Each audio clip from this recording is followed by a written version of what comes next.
Good morning, students. Today we are going to perform our first experiment of physics, that is to determine the resistance per centimeter of a given wire by plotting a graph of potential difference versus current. In aim of the experiment, you will write the same thing. Now, let's see what apparatus are required. Apparatus required. We need a voltmeter, ammeter, rheostat, a battery eliminator as the source of current in this, a 1 meter long wire of which we will be finding the resistance, and some connecting wires. Now let's see what the theory is for this experiment. This experiment is based on the theory of Ohm's law. According to Ohm's law, the current flowing through a conductor is directly proportional to the potential difference that is applied across the ends of the conductor. Therefore, I is proportional to V. Hence, we may also write V is proportional to I. Its derivation you have already seen. Hence, V is equal to I into R, or R becomes equal to V divided by I. Here, R is called the resistance of the conductor, and using the formula R is equal to V by I, we can find out the resistance of the conductor of 1 meter length. 1 meter long wire has been taken as a resistance R. Resistance across that we are connecting an ammeter, a key, a battery, here battery eliminator, a rheostat, all in series. And with that resistance, a voltmeter has been connected across parallel of that resistance.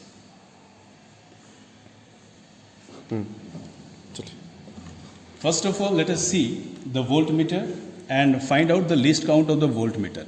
As this voltmeter is DC moving coil voltmeter, here we see that between 0 and 1 there are 10 divisions. So the value of one division is equal to 0.1 volt. Similarly, our ammeter, here we have taken milliammeter. In this, we see the mark 0 and 100. Between 0 to 100, there are 10 divisions. So one division here reads 10 milliampere. This reads in milliampere. This battery eliminator is serving as the source of current. Here we can also take a battery in place of this.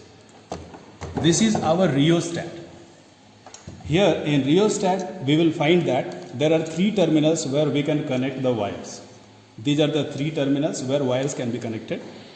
Now, if we connect one end of the wire here and the other end at this point, and when we slide this slider over that, the resistance of this part changes, and that as a whole changes the resistance of the circuit and hence controls the amount of current that flows through the circuit. So let us see now how to make the connections. So as we have already seen in the figure that we have to take a wire whose resistance is to be found. Here we have taken a wire of 1 meter length. This is the wire. I think the wire is visible. This is the wire whose length is 1 meter. Scale is also placed with that. Its length is 1 meter and the 2 ends have been fixed here. Now, the resistance of this wire is to be measured.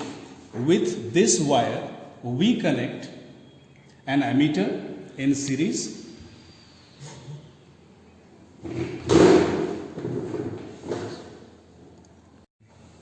So let us see the connections. We have the wire here of 1 meter. Across this wire, we have connected at the 2 ends a voltmeter. That voltmeter I already explained. At the end of, we know that the voltmeter is to be connected in parallel with the wire. So at the 2 ends, just connected the voltmeter. This end, where we have connected the positive end of the voltmeter, has been connected to the negative terminal of the ammeter. Then the positive terminal of that ammeter is connected to the positive terminal of the battery eliminator. Negative terminal of the battery eliminator has been connected to the rheostat, and the other end of the rheostat is connected to the other end of the wire. In this way, our connections are complete now. This way it has been connected. So we will now see what observation we get. Whatever observation we get, that we will record in the form of observation table. So the observation table has to be formed in this way. We will be taking at least 5 measurements for voltmeter reading as well as for ammeter reading, and then we will find the resistance by dividing the potential difference as recorded by the voltmeter by the current as recorded by the ammeter. So let's see. Let us switch on the battery eliminator.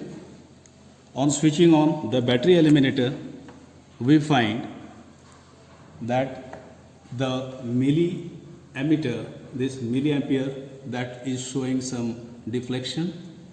I am moving here the rheostat, slider of the rheostat. On moving the slider of the rheostat, we find that the pointer of ammeter deflects.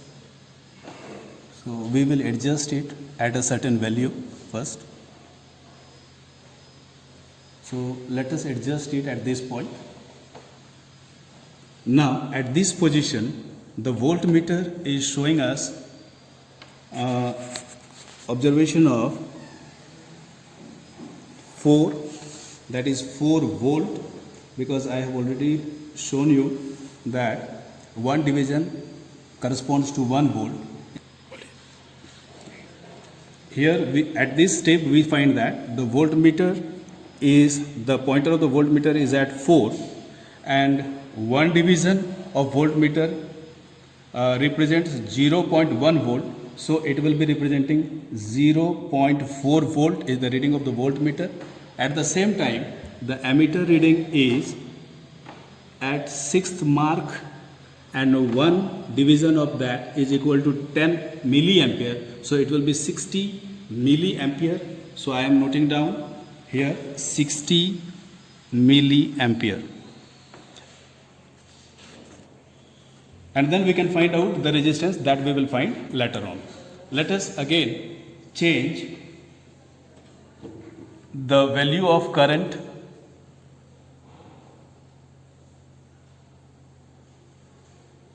in that. Now the voltmeter needle is at mark 5. So it represents 0.5 volt, and corresponding to that, the ammeter reads that is on 7th mark. 7th mark means it will be 70 milliampere. Again I change the value of the readings of voltmeter and ammeter are to be recorded as per this table. Here at the top you will write the observation table, put the serial number, and then voltmeter reading, ammeter reading, and the resistance R. I have recorded the voltmeter reading from the voltmeter and ammeter reading by seeing the ammeter, and then by dividing the voltmeter reading by ammeter reading, that is R is equal to V by I, we can calculate the value of resistance. Here in this way I have calculated the resistance for the different readings that I have taken, and then as here you see in the first reading for voltmeter, it was at 4th point. The value of 1 division was 0.1 volt. So it reads 4 into 0.1 volt means 0.4 volt. Similarly, the ammeter is milliammeter. So here it was reading 6.5 unit, and the 1 division corresponds to 10 milliammeter. So 10 milliammeter means it will become 6.5 into 10 to the power minus 3 ampere. Now here we got voltmeter, ammeter reading. Now we can find out the resistance by dividing the voltmeter reading by ammeter reading. Similarly, for other readings of voltmeter and ammeter, we record the observation as here in the table and find out the resistance. On plotting the graph, see I have plotted the graph also. On the vertical side, on y-axis plotted potential difference, on x-axis I have plotted current. Here on plotting V and I graph, we get a straight line. This simply verifies that I is directly proportional to V, or V is equal to I into R. Hence, by this we can even verify Ohm's law.